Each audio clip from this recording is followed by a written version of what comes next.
आउज़ुबिल्लाहिमिनश्शैतानिर्रजीम बिस्मिल्लाहिर्रहमानिर्रहीम। अस्सलाम वालेकुम। आज हम पास्ट इंडेफिनिट टेंस करेंगे जिसे सिंपल पास्ट टेंस भी कहते हैं। आगे बढ़ने से पहले चैनल को लाइक, शेयर और सब्सक्राइब करें ताकि आपको तमाम लेक्चर्स की अपडेट्स मिलती रहें। पास्ट इंडेफिनिट टेंस की तरफ बढ़ते हैं। हमारे पास जुमला है अली सबक याद करता था या अली ने सबक याद किया। अब सबसे पहले हम पास्ट इंडेफिनिट टेंस को देखें तो पास्ट इंडेफिनिट टेंस का दूसरा नाम सिंपल पास्ट टेंस भी है। हम पास्ट इंडेफिनिट टेंस को सिंपल पास्ट टेंस भी कहते हैं। अब इनकी पहचान क्या होती है? उर्दू में इन जुमलों के आखिर में ता था, ती थी, ते थे आता है। था, थे, थी पहचान होती है पास्ट की और ता, ते, ती पहचान होती है इंडेफिनिट की। तो जिन जुमलों के आखिर में इस तरह से ता था या ती थी वगैरह दिया हुआ होता है ये पास्ट इंडेफिनिट या सिंपल पास्ट टेंस होते हैं। अच्छा, कुछ जुमले ऐसे भी होते हैं जिनके आखिर में अलिफ छोटी है या बड़ी आता है। जैसे अली ने सबक याद किया, आखिर में अलिफ आ गया। बच्चे स्कूल गए, आखिर में बड़ी आ गई। तो इस तरह के जुमले भी सिंपल पास्ट टेंस या पास्ट इंडेफिनिट टेंस में आते हैं। अगर मैं आसान अल्फाज में बताऊं तो ऐसे सेंटेंसेस जिनके आखिर में कोई पहचान नहीं दी हुई होती, ना कोई ज़माना दिया हुआ होता है ना ही कोई टेंस दिया हुआ होता है। जैसे ये था, थे, थी ज़माना है नहीं दिया हुआ, ता, ते, ती इंडेफिनिट कॉन्टीन्यूस रहा, रहे, रही ये पहचान होती है, ये नहीं दी हुई, कोई नहीं दी हुई पहचान ना ज़माना। तो ऐसे जुमले भी पास्ट इंडेफिनिट या सिंपल पास्ट टेंस में आते हैं। तो सबसे पहले तो हमने जुमला लिखा हुआ है उसकी पहचान कर ली स्टेप 1 में। आइडेंटिफिकेशन हमने कर ली कि ये सिंपल पास्ट या पास्ट इंडेफिनिट टेंस है। उसके बाद फर्स्ट स्टेप में जो दूसरा काम हम करते हैं वो होता है कि हमने देखना है पास्ट इंडेफिनिट टेंस में हेल्पिंग वर्ब कौन सा यूज़ होता है। तो ये भी हमने टेंसेस के टेबल में याद किया था कि हेल्पिंग वर्ब डिड यूज़ होता है पास्ट इंडेफिनिट में। फॉर्म ऑफ वर्ब देखनी है तो form of verb third use होती है पास्ट इंडेफिनिट टेंस में। हमने ये तीनों चीज़ें आइडेंटिफाई कर ली और यहाँ पर ऐड कर ली, लिख ली। स्टेप 1 कंप्लीट करने के बाद हम चलते हैं स्टेप 2 की तरफ। स्टेप 2 होता है हमारा फार्मूला भी हम लोग हर टेंस में इसको फॉलो करते हैं। फार्मूला लिखने के बाद हमारा काम है कि हमने इस उर्दू के सेंटेंस को इस फार्मूले के अंदर पुट करना है 1 बाय 1। तो इस सेंटेंस में हमारे पास सब्जेक्ट कौन है? सब्जेक्ट होता है काम करने वाला। तो अली यहाँ पर काम करने वाला है, फ़ाइल है, तो हम इसको सब्जेक्ट है, हम इसको सब्जेक्ट में पुट कर देंगे। सब्जेक्ट की जगह पर आ जाएगा अली।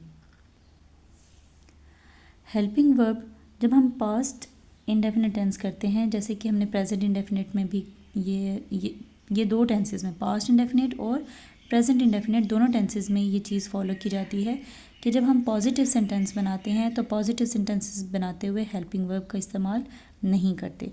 पॉजिटिव सेंटेंस में पास्ट इंडेफिनिट करते हुए हम हेल्पिंग वर्ब नहीं लगाते, तो यहाँ पर हेल्पिंग वर्ब नहीं आएगा। उसके बाद नेक्स्ट है फॉर्म ऑफ वर्ब। इसमें हम सेकंड फॉर्म ऑफ वर्ब लगाते हैं। तो वर्ब बेसिकली क्या होता है? काम। यहाँ पर अली क्या काम कर रहा है? याद कर रहा है। अली सबक याद करता था या अली ने सबक याद किया। अब इसमें याद करना क्या है? काम है, तो हमने फॉर्म ऑफ वर्ब लगानी है सेकंड। तो याद करने की इंग्लिश होती है लर्न और लर्न की सेकंड फॉर्म होती है लर्नड, LEARNT। नेक्स्ट है ऑब्जेक्ट। अब किस चीज़ के साथ काम हो रहा है? क्या चीज़ याद की जा रही है? सबक। इंग्लिश में हम इसको कहेंगे लेसन। Ali learned lesson. यहाँ हमारा ये सेंटेंस पॉजिटिव सेंटेंस कंप्लीट हो गया। Ali learned lesson.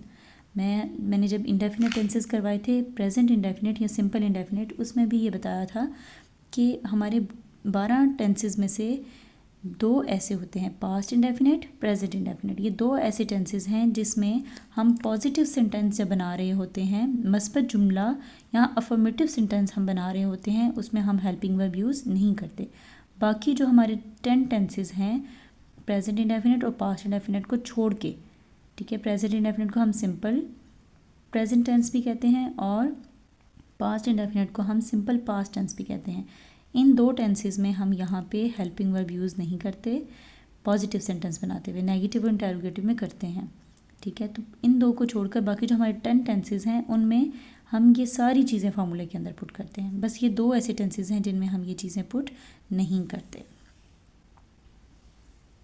अब हम इसको नेगेटिव सेंटेंस में चेंज करते हैं। नेगेटिव बनाने के लिए हमने नॉट का इस्तेमाल करना है। हमारा जुमला हो जाएगा अली सबक याद नहीं करता था, या अली ने सबक याद नहीं किया। मैं उर्दू में नेगेटिव सेंटेंस नहीं लिख रही क्योंकि उर्दू में नेगेटिव सेंटेंस बनाना बहुत आसान है, आपने बस नहीं लगाना है। अब हम इंग्लिश में इसको कन्वर्ट करते हैं नेगेटिव सेंटेंस में। अब यहाँ पे सेंटेंस को जब हमने नेगेटिव में चेंज किया, हमने सब्जेक्ट एज इट इज़ उतार लिया। अब जब हम नेगेटिव सेंटेंस बनाएंगे तो हमने हेल्पिंग वर्ब लगाना है। डिड एक ही हेल्पिंग वर्ब है, चाहे सिंगुलर सब्जेक्ट हो प्लूरल सब्जेक्ट हो, हमने डिड ही यूज़ करना है। और हम हेल्पिंग वर्ब के साथ नॉट लगाते हैं। Ali did not.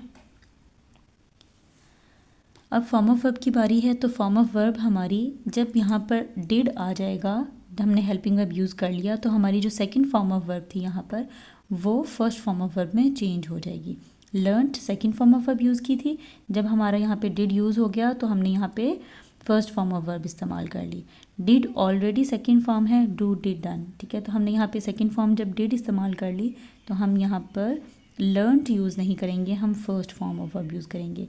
आसान अल्फाज में आप बस ये याद रखें कि जब आपने पॉजिटिव सेंटेंस बनाया आपने हेल्पिंग वर्ब यूज़ नहीं किया, यहाँ पर second form of verb use की। जब आप नेगेटिव सेंटेंस बनाएंगे हेल्पिंग वर्ब यूज़ करेंगे तो आपकी सेकंड फॉर्म फर्स्ट फॉर्म में चेंज हो जाएगी। Ali did not learn lesson. Interrogative sentence बनाते हुए हमने हेल्पिंग वर्ब को सेंटेंस के स्टार्ट में ले आना है। डिड स्टार्ट में आ जाएगा, डिड अली लर्न लेसन, यहाँ पर भी हमने फर्स्ट फॉर्म ऑफ वर्ब इस्तेमाल की है, ठीक है। सिर्फ पॉजिटिव सेंटेंस में जब हम हेल्पिंग वर्ब यूज़ नहीं करेंगे तो सेकंड फॉर्म लगाएंगे, उसके बाद जब हम नेगेटिव और इंटरोगेटिव सेंटेंस में कन्वर्ट करेंगे तो वो सेकंड फॉर्म फर्स्ट फॉर्म में चेंज हो जाएगी। अब हम बनाते हैं नेगेटिव इंटरोगेटिव सेंटेंस। जब हमने उर्दू में इसको कन्वर्ट किया इंटरोगेटिव सेंटेंस में, मैंने नेगेटिव तो आपको पढ़ के बता दिया था कि अली सबक याद नहीं करता था या अली ने सबक याद नहीं किया। जब हम इसको उर्दू में इंटरोगेटिव सेंटेंस बनाएंगे तो क्या अली सबक याद करता था या क्या अली ने सबक याद किया। और अब हम जब इसको नेगेटिव इंटरोगेटिव बनाएंगे तो उसमें क्या भी आ जाएगा और नहीं भी इस्तेमाल होगा। क्या अली सबक याद नहीं करता था, क्या अली ने सबक याद नहीं किया, ठीक है। यह हमारा इंटरोगेटिव सेंटेंस बन जाएगा। और जब हम इसको इंग्लिश में चेंज करेंगे तो हमारा हेल्पिंग वर्ब सेंटेंस के स्टार्ट में आएगा और नॉट जहाँ पर ऑलरेडी हमारा यूज़ हो रहा था हम वहीं पर नॉट लगा देंगे। ये हमारा सेंटेंस इंग्लिश में कन्वर्ट हो गया है। अब प्रैक्टिस सेंटेंसेस देख लेते हैं। पास्ट इंडेफिनिट टेंस के लिए या सिंपल पास्ट टेंस के लिए ये 5 प्रैक्टिस सेंटेंसेस हैं। हमने आपका इंतज़ार किया, मुसाफिरों ने जंगल में आग लगाई, खिलाड़ी मैच खेलते थे, तुमने सवाल हल किया, वो कराची गए।